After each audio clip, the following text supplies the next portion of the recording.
I'm absolutely delighted to have a panel of some very leading figures within the industry here to now start to look at the education investment landscape. What I've asked the panel to do is to give some opening remarks. I'm keen to make this conversational and get some Q&A from the floor, but some opening remarks both about the investment landscape for mergers and acquisitions and also earlier stage investments in the UK since the Brexit vote.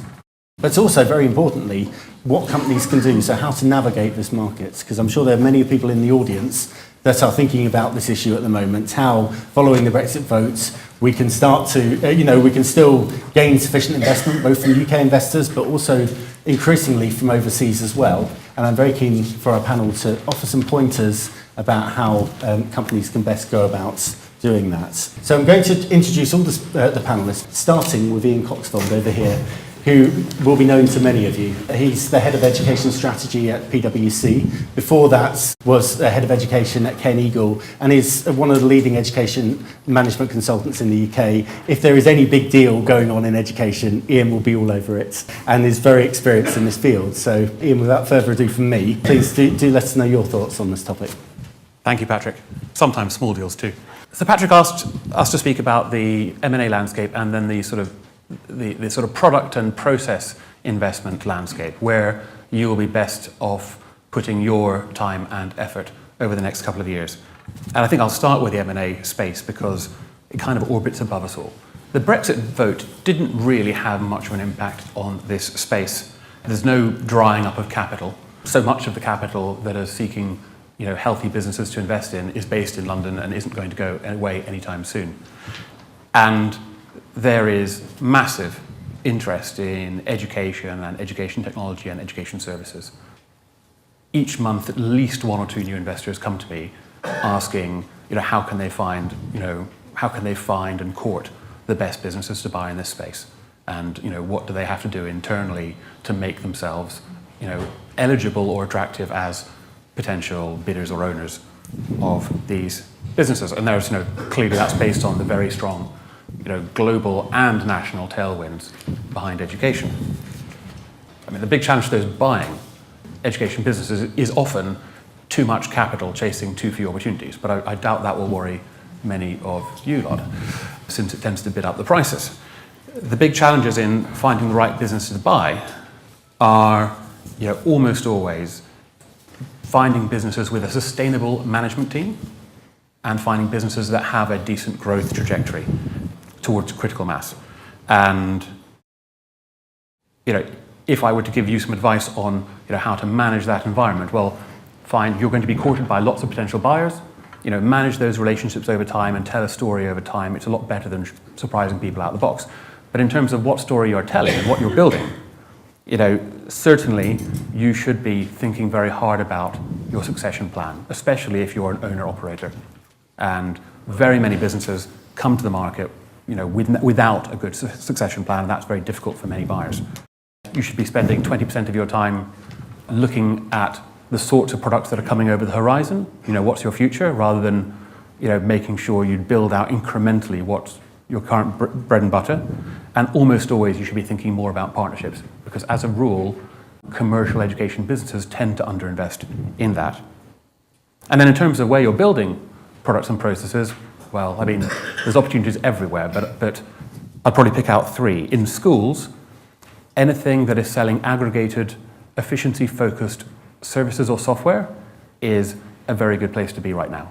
So not selling your own little perfect snowflake, but selling it alongside other things that begin to systematically reduce the sort of cognitive load and the administrative load on school management teams and on teachers is a great place to be. Anything on student recruitment is pretty hot right now because the demand-supply ratios are changing quite a lot, especially in higher education, a bit less so in schools and further ed, but still relevant. And then in further education and apprenticeship, anything about large employer engagement.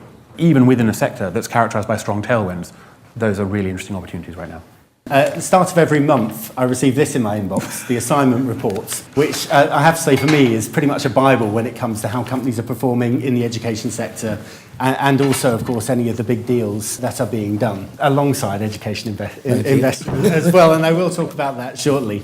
But I read this cover to cover as soon as it comes out. Ed Tranham has been running it for, I think, 150 editions now. This is the edition 150. It is indeed. I don't think anyone has really been monitoring the landscape in as much detail as Ed has for such a long period of time. So I'm delighted to have you here. I'm very keen to hear your thoughts about really what's happened since the Brexit votes, and also what we might be seeing coming up over the next few months and the new year. Well, what I wanted to just, I suppose, just build on from what Ian said. I can't argue with the issue with respect to there's no obvious sign of the money's not going away. I thought it might be just useful just to build on what Ian said about what's trending at the moment in terms of investment, what's up and what's down in the market at the moment. So some of these won't necessarily impact on your particular businesses, but the things that are continuing to trend are early years provision. So in many ways, nurseries, they are very, very popular for the whole issue of consolidation. So there's two big players in the market, in particular in the UK, one of which is backed by private equity, another one is formally backed by private equity, Busy Bees and Bright Horizons. Another one that's attracted a lot of interest is the international schools market. There are a couple of players here in the UK, one of which is Cognita, which is backed by Bragle Capital and KKR. There's a lot of interest, and I think that's driven by that internationalisation within the market. One point that Ian made, school support services, the whole sort of back office. There's been a trend in the last, there's one company in particular that's made 3 acquisitions recently, which is backed by HG Capital. That company is Iris Software, which is basically an accountancy software, and they've bought various elements of the back office over the last 12 months, including PS Financials. And there's certainly a trend there. I just pick up again Ian's point about this whole issue of improving efficiency and offering end-to-end solutions to schools. Because these are technology businesses, which one of the drivers of that is these are highly scalable, these are seen as scalable businesses without actually putting lots of people in. Whereas there are some other education support services, say HR support, which tend to be, one person managing 20 schools. They are scalable, but you have to keep putting more employees in place to support those schools unless you come up with a wonderful technology. Tutoring is very much back in the news, both from a disruptive point of view, in terms of people come up with crazy estimates of the value of tutoring being to £1 billion to £2 billion. And what we're seeing is there are a number of technology companies who are raising significant sums to actually disrupt the traditional tutoring market on a sort of B2C. And then, of course, you've got the B2B players who have been chasing the pupil premium money that are also supported by private equity. Ian mentioned about vocational professionals, so the apprenticeship stuff. There are aspects in the K-12 side, which you'll see on the curriculum side, which are also looking rather attractive to investors, which tend to be in the coding area and tend to be also in the sort of STEM area. So there's various. If I had a demonstration only over lunch last week from Imperibox. Basically, it's a company that's just raised about £1 million, and Imperibox essentially provide a whole sort of primary science curriculum on a term-by-term basis. And as a school, if you subscribe to that product, you get the lesson plans, but more importantly, you get all the kit to do your science experiments, and it's very smart. The restaurant weren't too pleased by some of the experiments we did on the table, but that was another matter. But things that are, I think most of you are aware in terms of the general K-12 curriculum, there are challenges in that. It's challenges from both startups as well as well-established companies. And I think one of the issues that, and certainly when I look at early-stage companies, often the 3 things that I'm looking at, which quite a few K-12 type curriculum businesses foul on. One is scalability. So it's okay being a player in the UK, but in curriculum, but does it really go internationally? That's one of the issues. The second point is, does it actually improve learning outcomes? That is a big driver. And the third point is very much in terms of looking at Does it, this whole issue of school efficiency, school effectiveness, the effectiveness of teachers? And if your startup particularly doesn't tick any of those boxes, or doesn't tick all three boxes, it's going to be a tough market to be working in. I've got various other things that are trending, but I think in 2-3 minutes it's not enough time. Thank you, Ed. Now I'd like to move on to the investor's perspective and to introduce John Lloyd, who's the Chief Marketing Officer at ClearlySo. And ClearlySo, some of you may have heard ClearlySo speak at a couple of BESA events recently on EdTech efficacy, because I guess you're a new emerging kind of breed of investor, really, John, in a sense that you're impact investors. You don't just focus upon return on investments, you also focus upon the social and environmental return of your investments. And I know that you have already made investments in some BESA members, both as ClearlySo, but also I know you invest personally as well. So I'm very interested to hear your perspective. Yeah, that's correct. So we focus exclusively on companies that have a positive social or environmental impact, along with financial return, of which there's a large section of those that are education focused. But just by the very nature of an education company, those are typically eligible for impact investments. In terms of Brexit impact, we've actually seen zero impact so far, and we work primarily with UK companies and UK investors, and we don't actually anticipate any impact in terms of the investment landscape for the types of businesses that we work with. I guess there are some issues around concerns in the market around sort of Europe money that flows in from Europe into some of the UK funds drying up, so like the EIF pulling out. But it's interesting to see other players jump in to fill that gap. So the British Business Bank is stepping in with 400 million. A couple of weeks ago, Draper announced another 100 million for UK seed funds.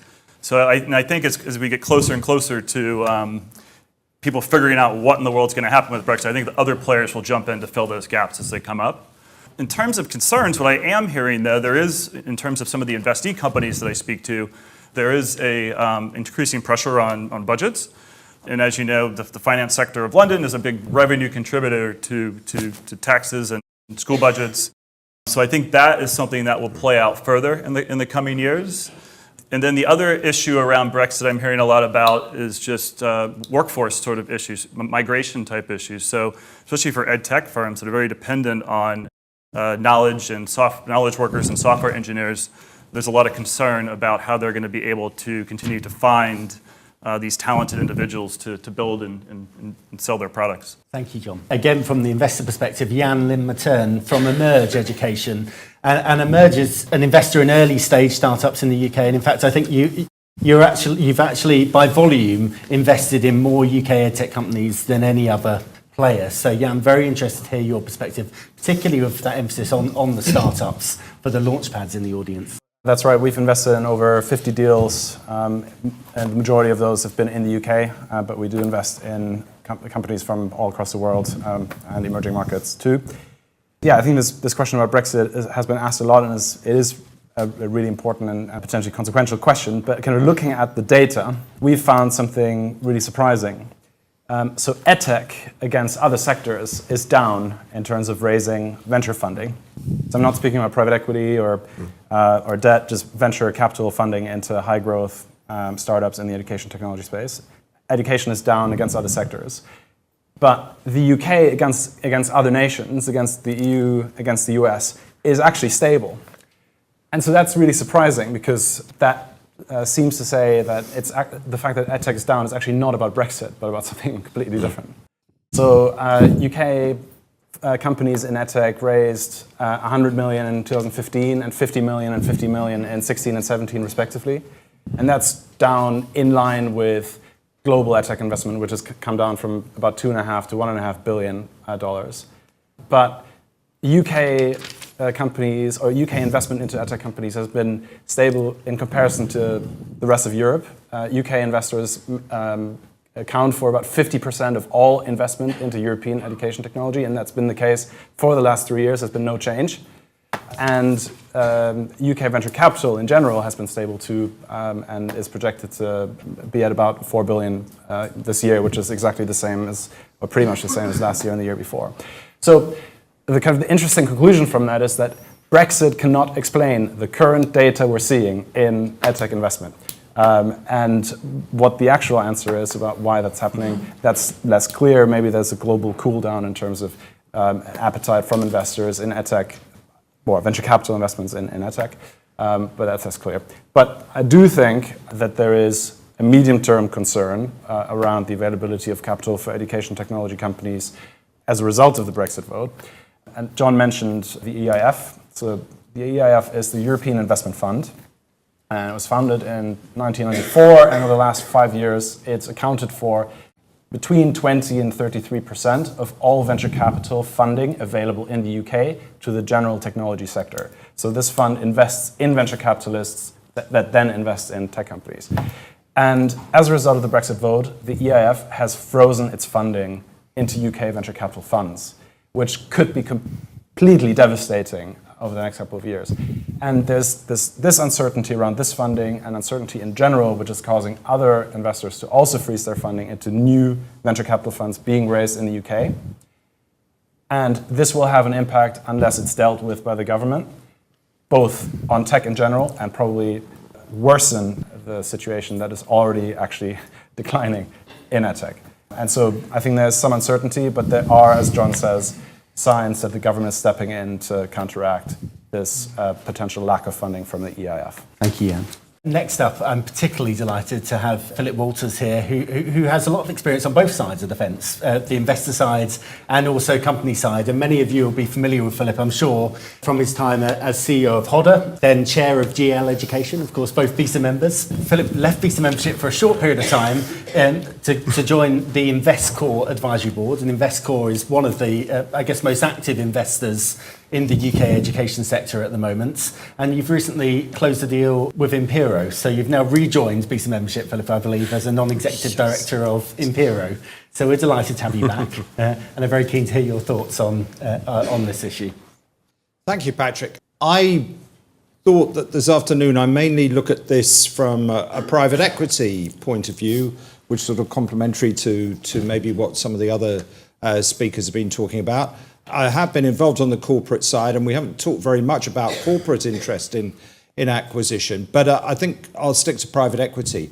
And first of all, I'd echo very much what the other speakers have said at, if you like, the macro level about the funds available for investment in the education sector. On the face of it, Brexit hasn't affected that at all. I've been to a number of meetings like this recently, and the B word was only uttered once by, understandably, an ELT publisher. Apart from that, it was entirely absent from any of the investor community talking at these things.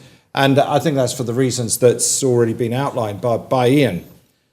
I think it might be useful in terms of the supplier group that we are here to provide a little bit of context that came out of the Education Investor Conference I went to recently about just where suppliers feature in the overall education space for private equity investment. And when we look at the number of deals that there have been in the sector in Europe in the last year, number one was K-12 school chains. Number two were HE private institutions. Number three was something that I think was rather mysterious, a bit like the Latin Mass, something called Teacher Solutions. I'm not quite sure what that means. And anyway, that's by the by. And fourth, but not last, because there was a lot behind this, was EdTech.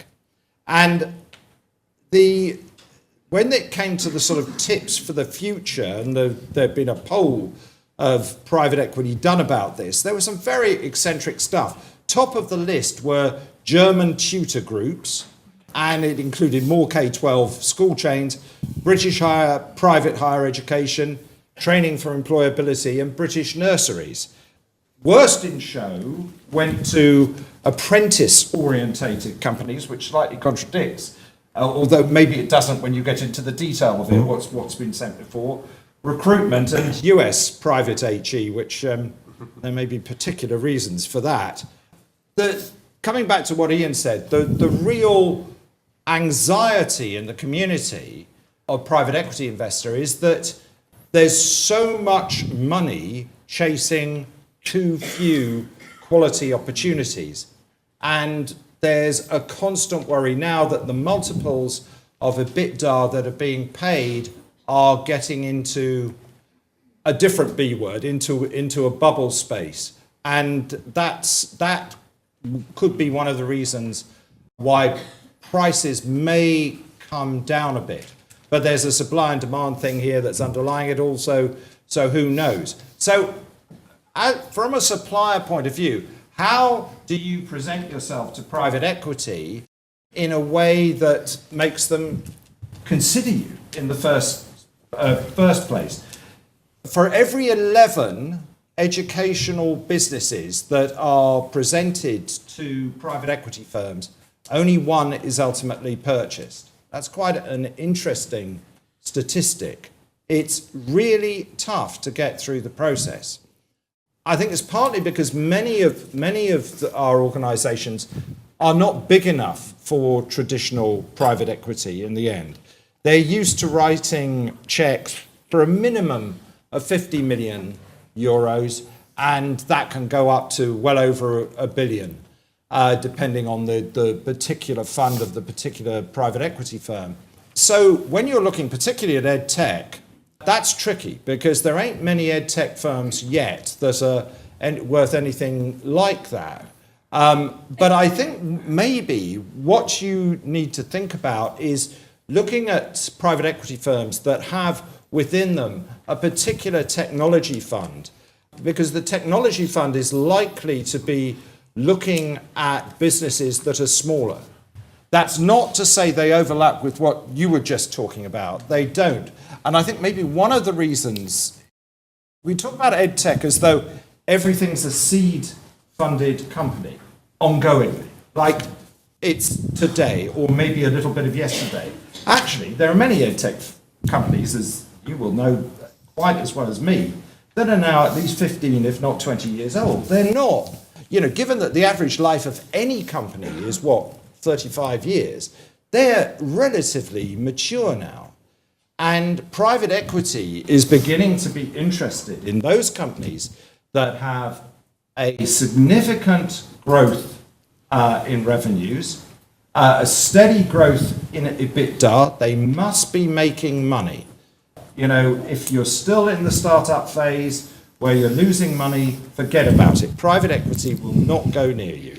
But if you have reached the point where that revenue stream has gone up nicely, it's really beginning to make money, then that's very interesting to private equity, particularly if the revenue stream is coming off the back of recurring revenues. Subscription models are very nice as far as private equity is concerned. Anyway, enough. Sorry. Sorry, didn't mean to cut you off abruptly. I was going off on one. I'll keep quiet now. We'll return to you very soon, Philip. Thank you very much for your initial comments.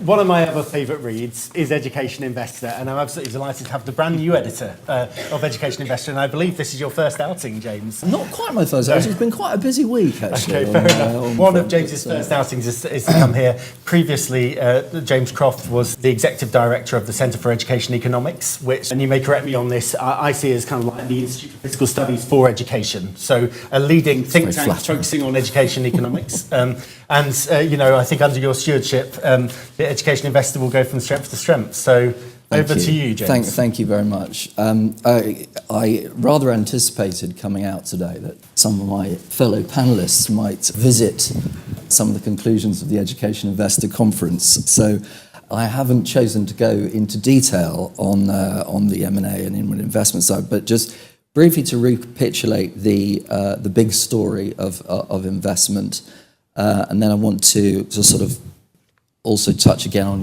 your survey, which I understand has just been presented, and then mainly to look at policy issues around the Brexit situation. So the big story, as we've heard pretty consistently down the line here, is that education is a growing sector, and it's driven, of course, by basic human aspirations. So there's that driving anybody involved in education to begin on a positive note. There's global growth in demand, new businesses, new institutions, new technologies, increasing M&A activity and private equity investment. The investment prospect for private international K through 12 and EY, as we've heard already, is particularly good with strong deal activity, certain amount of overcrowding, as Ed was also pointing out in K12 and EY, interest in those kinds of businesses. But the UK is leading globally in terms of deal activity. Lots of interest from Asia, especially looking for investable edtech propositions which are scalable, which of course, relevant to the subject of this discussion, know no borders, of course. So to sort of move from there to the sort of operating conditions for those of you and businesses that are invested in public sector facing service and resource supply. Clearly, having taken the mood earlier of your survey, there's a great deal of pessimism around about prospects for 2018, and with good reason. It seems that overall sales in 2017, by the time we get to the end of the final quarter, will have decreased by around 6.5% in comparison to last year. So, and obviously this is mainly about schools' budget, about the increased costs of national insurance and pensions. But the question, which is sort of hitting us every time we pick up a newspaper and every time we turn the television on, is Brexit going to make things worse? How things are going to pan out is a topic of endless debate and discussion. Briefly, to look at some key policy issues that investors in the UK, in UK education, will be looking at now and down the track. As Jan's already pointed out, the EIF funding freeze is a real cause for concern. So I won't sort of go into that any further. But the terms of visa arrangements post-Brexit, especially for investors in HE and pathway provision, obviously, given their, interests in EU student enrolment and the international student market, but also MFL, those involved within MFL teacher recruitment, this is a really, really important issue. Now, in all these areas, we know that the misclassification of students as migrants and the lack of reliefs also in respect of requirements for key workers has already taken its toll. I do still think that there's an opportunity in Brexit to recover from this, and thus far Theresa May has blocked her ears to this stuff. The economic case, however, for rowing back on this, and indeed taking EU migration out of the Brexit equation entirely, to be honest, in my view, is very sound. The economic research clearly shows that the contribution of international students and also their value to the UK's economy. So I think it's to be welcomed that the Home Office is having the Migration Advisory Committee reassess international student impact. And for that matter, the research also clearly shows, while we're on the research, the net gain to our economy as a whole that resulted in the period 1995 to 2015. Very persuasive research done by London School of Economics researchers and also at the UCL Centre for Research and Analysis of Migration. So what do we need to see? Well, I think the government need to be simplifying student visa requirements right across the board, and even possibly recasting entirely, not just restoring sort of, the sort of right to work emphasis, but recasting it perhaps as a responsibility and looking at sort of ongoing, lengthening of stay after study. The economic case would seem to suggest that's the way we ought to be approaching it. Giving residency to existing EU workers, it's estimated that 35% of MFL teachers and 85% of language assistants are non-UK EU nationals. So our MFL provision is going to completely collapse if we don't get this sorted out. Those recruited from abroad or to be given the opportunity to earn residency. We should also be pressing, just a couple more points, for mutual recognition of teaching qualifications, just as university selectors recognise national or preferred qualifications from EU institutions. But above all, there's a need for a system that's clear, straightforwardly navigable and efficient. Of course, all this has got immense relevance for anybody involved in MFL resources, student travel operators, MFL, CPD. Another worrying issue is what's going to happen to Erasmus Plus and funding for e-twinning. So leave it there, more to be said.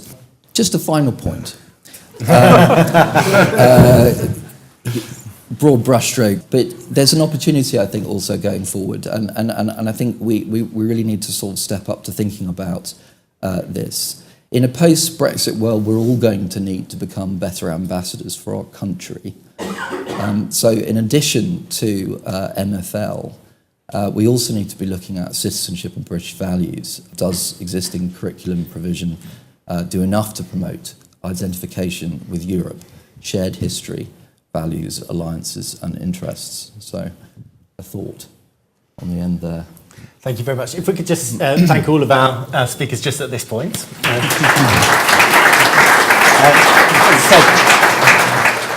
And I actually wanted to pick up on something that Ian mentioned right at the start, which is around succession planning, which I do think is very important for any companies looking to engage with potential investors, be it strategics or financial investors. When I previously worked in M&A, I remember distinctly one company that I spoke to, and the guy who was the CEO wowed me with what he'd done with the company. And we basically said, well, what are your plans for the next few years? And he said, well, I'm not coming with a deal. I want out now. And, he'd done such a good job of impressing me about him. And then, of course, was deciding just to kind of effectively go off and do something else. Succession planning is key. What do you think companies should be doing, particularly in this landscape, Ian, to nail that down, really? Not just to give lip service to it, but also to really convince potential investors that they have got that sorted. What an interesting question. So I think actually the first thing is it's not investors they need to convince first. It's their own teams and themselves. And actually, the first step is for owner, operators, chief execs to think about what they're going to be doing, what sort of time frame are they doing it on, and what that means in terms of what the organisation needs. And once they're clear themselves about that, then they can talk to either external candidates or the next level down about, well, here's the growth story for you. I'm here for 3 years, then it's your seat. So in order to do that, you need to do X, Y, Z and improve these skills and build these relationships and so on and so forth. And that is the step that I've most often seen not being taken. Once you've taken that step, then actually finding good people is the same as in every other industry. It's slightly tighter, perhaps. But people do grow over time. You just can't expect them to fall from the sky when you need them. And Philip, I know you're speaking on behalf of kind of private equity here today, but it's something you have experienced many times in the past. What do you think the key is to making sure that you have the right team in place post-sale in order to reassure investors? Well, I think it's difficult to say that there's a formula for this. I think that what tends to happen is, I think that, let's be simplistic, there are maybe the new investor just wants the business to carry on as it's been, but just organically, gradually grow, or not so gradually, and it's kind of business as usual, and they're pretty happy with the management they've always had. There's a different kind of investor that's going to be looking for a sea change, a real strategic step change and step up, ideally, from what has been done before. And I think what tends to happen there is that you get a fairly significant change in the senior management team. I think, personally, the best way of doing that is gradually. Having a night of the long knives is a disaster. Well, I think it is a disaster, both in human terms and in commercial terms. But, looking back at my experience with GL, in the 4 years from Investcorp buying it in 2012 to it being sold last year, 3 out of the top 4 management team, including the CEO, as was expected, all changed. And so, you can say, wow, they had 75% change. But it didn't feel like that as we were going along. It was gradual. It didn't all happen at the same time. And it all happened for different and genuine reasons. But actually, at the same time, the whole strategic reach of the business changed. And so it depends. Thank you. And Jan and John have actually got a question for you around efficacy. We hear this word a lot at the moment. It's probably the big buzzword within the Department for Education when it comes to EdTech. And certainly, John, I know it's something that matters a lot to you when you're looking at investing in companies. It's measuring impacts as well as the return, or the financial return on investments. BESA is working with Jan and Emerge on the Educate programme to work with over 250 EdTech companies to demonstrate efficacy. How important do you think this genuinely is to investors? I mean, I know, John, you're slightly kind of different. You are a new breed. Jan, for most investors that you talk to, how much do they care about the impact? Is it mainly about return still? The majority of investors that invest into Emerge and into the companies that we support are not what would usually be called an impact investor. They're commercial investors first. But most commercial investors that are willing to take the risk to invest both at venture stage and then into the even more risky bit of venture, which is education technology, do it both because they see the commercial potential and because they somehow connect with it personally. And so as a result, they do expect to hear a solid story around the impact that the company stands to make. But there aren't any kind of hard and fast rules around the minimum threshold you have to achieve in terms of the standard of evidence you have to bring to the table before you can raise investment. The majority of companies that raise investment at any stage of the venture cycle in education, I think at most have anecdotal or their own cohort analysis around impact, etc. And very few amazing companies go so far as to run independent studies based on randomized controlled trials to actually demonstrate the impact that they make.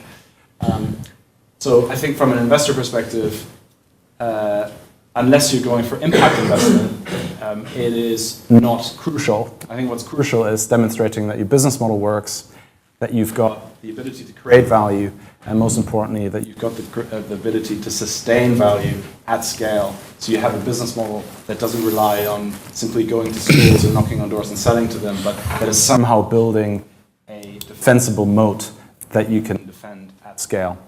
And on the customer side, I think the unfortunate truth is that schools don't buy because you're able to demonstrate impact. They buy because the school down the street recommends the product.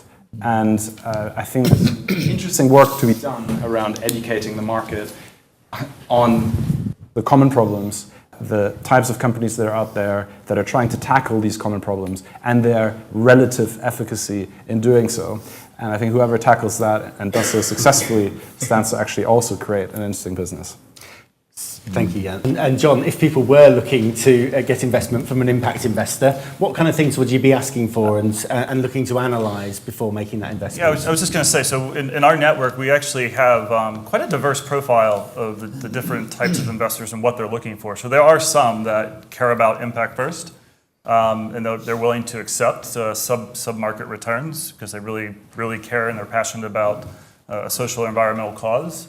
We have some that are sort of 50-50 weighted, so blended between impact and financial return. Then we have some in our network that really, ultimately, I truly believe, only really care about the financial return. And if they can get an amazing financial return, and oh, by the way, there's a great impact as well, then so be it. I think in terms of the types of deals and how the sort of vetting of the deals, we've gotten, as a firm, we've gotten a little bit more selective. So we've sort of narrowed our funnel in a couple different ways. So number one, because we see more deals than we can take on, so they have to be generating some form of revenue. And this also, we've seen this in our investor community as well. And then in terms of like demonstrating impact, it doesn't have to be sort of a large-scale trial or some kind. Those are expensive to do, and it's hard to get grant funding to do those sorts of things. But it can just be a small thing that you go out to a school, have the school try out your product, and get a bunch of testimonials just on a very micro level to demonstrate there's having some sort of impact to prove out your case. Thank you.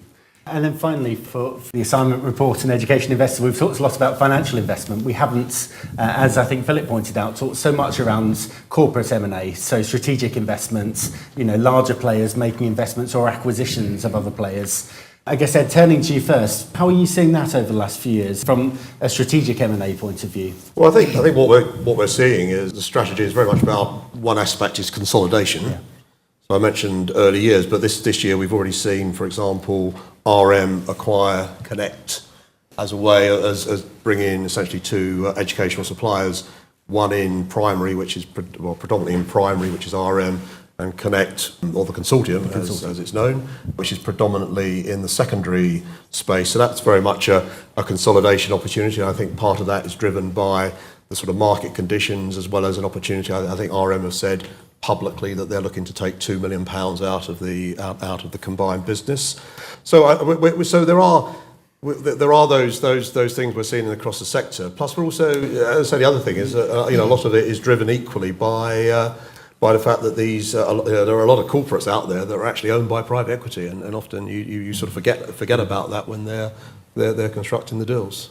Thank you. Yeah. So, any points, any questions for the panel at all? I was slightly bewildered by the efficacy answers, really, I suppose, in that I can absolutely see that there might be an opportunity to get money out of a business that in the short term isn't proving its worth. But if you combine your answers with some of the other answers that we had about subscription businesses and renewals and all that sort of thing, don't you see possibly that if your product or service that you're providing to a school isn't having an effect in the classroom, then there might not be a renewal of that service? And therefore, can you go back to the beginning of that efficacy thing and try and cover that again, see whether I've misunderstood you?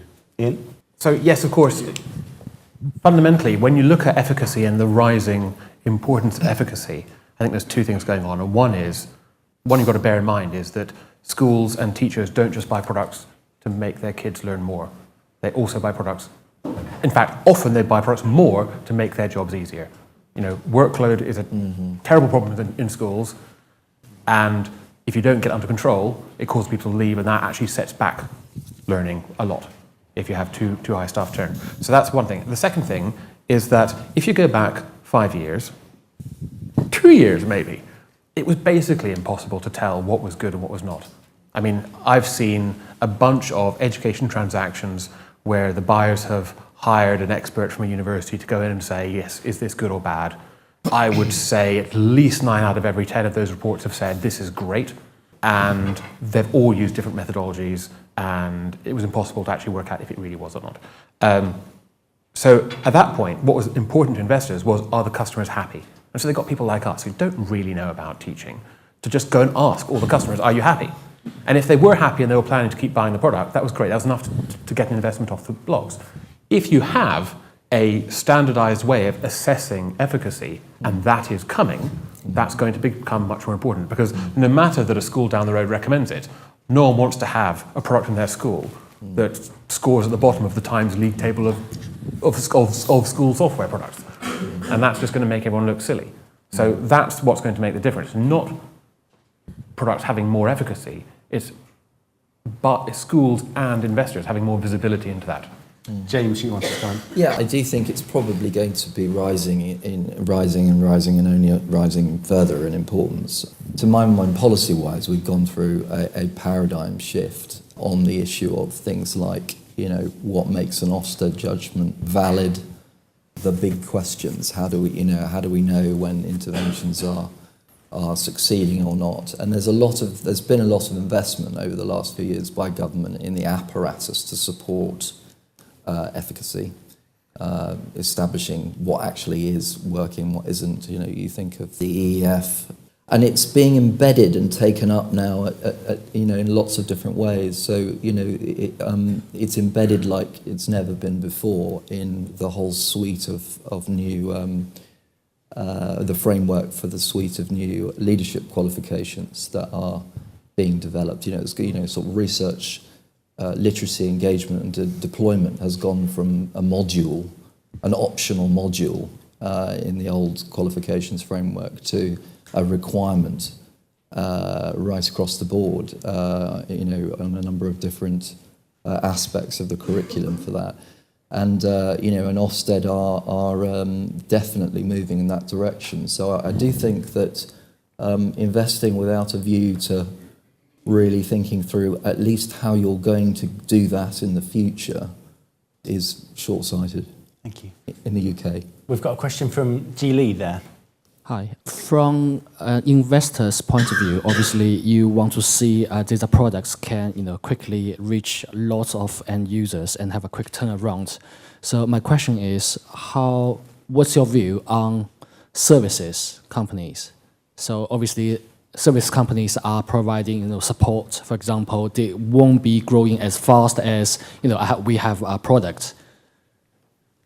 So if like there's a service company approach you, what's your consideration or requirements? Like, should I invest this service company?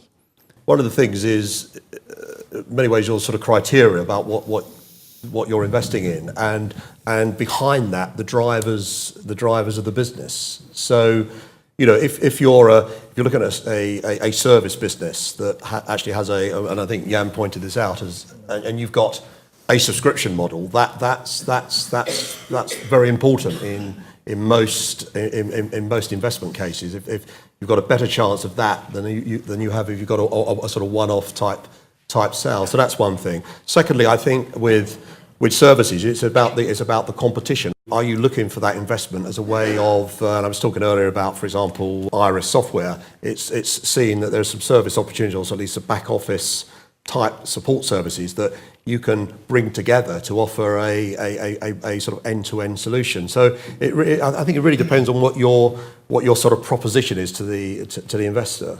We've heard a bit about what the investor is looking for in companies.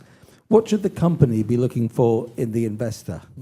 What do financial investors, as opposed to trade investors, bring to the company they acquire? How much heavy lifting are they prepared to do? Or is it a question of changing managers, setting some financial targets and retiring? I think what you want to be looking for is an investor that has an interesting strategic appetite for growth, rather than just, I'd like this business to increase by 10% every year for the next 5 years, and then we'll sell it and we might buy a couple of things. If they're not actively interested and engaged in the deep strategy for the business, if I was the investee, I'd be seeing some warning lights. I think, interestingly, with private equity, very often the kind of traditional view is that, they're just coming in and that's what they'll want, or they'll come in and slash and burn and cut costs. I think there's obviously, I would say 25% of private equity might be about that kind of thing, but 75% is about buying what they hope is a real quality company in its area that has great strategic headroom that they want to help support. And, in every case, there's going to be a bit of a kind of, how do you all work together? I mean, it's real people in a real room together. And, you can't necessarily legislate in an equation term for that. But I think the first thing that I'd be asking for, or testing, is whether they've got real strategic interest. Can I layer one little thing on top of that? Which actually, when I worked with you, Philip, on the Imperial transaction, and I don't want to speak for the Imperial management team, but certainly it looked, from my perspective, like they were incredibly excited to have someone like you involved on the Imperial side. And actually, you can fool people, can't you? So I guess having the right sort of advisors who really are deeply involved in the industry can be very, very powerful. Sorry. Sorry, Jan, did you? Yeah, sure. So coming at this from a kind of seed and venture perspective, early stage companies, especially in education technology, even more than later stage companies, need real hands-on support to get access to the expertise and the learnings from loads of other entrepreneurs that have gone through the same processes over and over again, and the networks to get them into conversations with potential customers, distributors, partners, and investors from their investors. And that is very difficult to deliver in the education industry because it's a particular industry, and most technology investors don't go to the lengths to build deep connections with the industry and with potential customers, and to learn about marketing and sales tactics and strategies, etc. And so I would encourage you to go out to investors that you think have the potential to bring true value add in terms of both your cognitive development and your development as a leadership team, as in they have the expertise to give you, and your business development, as in they have the network to really help you along and save you 6 to 12 months of your time by just putting you in the right conversations. And I think above all, what we've found really turns founders on is if you can convince them that you just get their business. And again, if you're being offered money by people that you think the money's nice, but actually these people don't truly understand the customer problem that I'm trying to solve, they don't truly understand the product vision that I and my team are putting together, then they're probably not the right long-term partner for you. Thank you. John? Yeah, primarily for a founder, I think it's really about someone who has, especially typically we'll have an investor director that'll sit on the board to represent the investor group, and I think it's just really important that whoever that person is has quite a bit of experience in their past in that particular sector. And number two, I think it's a lot about the network, especially for early growth businesses. It's about making connections, helping them find doors in to whatever partnerships, schools, or whatever it may be. So I think network is probably number two.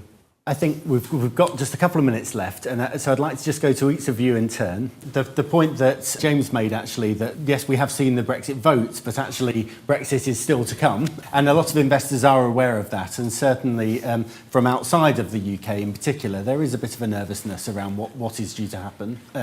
If you were to give companies who may be seeking investment over the next kind of 1 to 3 years, kind of during this tumultuous periods, one piece of advice, what would you offer? What would you offer to them? So if you could give them one bit of advice about how to prepare, what would that be? Ian, to start with you, and then if I could move down. So I think this is going to be a consolidating market, and if you are not growing your business and making it more profitable, then someone else will probably do that at your expense. And there's a couple of ways to do that, and one is to expand your product portfolio, whether you do by merging someone or whether you organically develop a product or whether you do it in partnership, doesn't really matter, but offer more or offer it in more places. And this is probably not a market for standing still right now.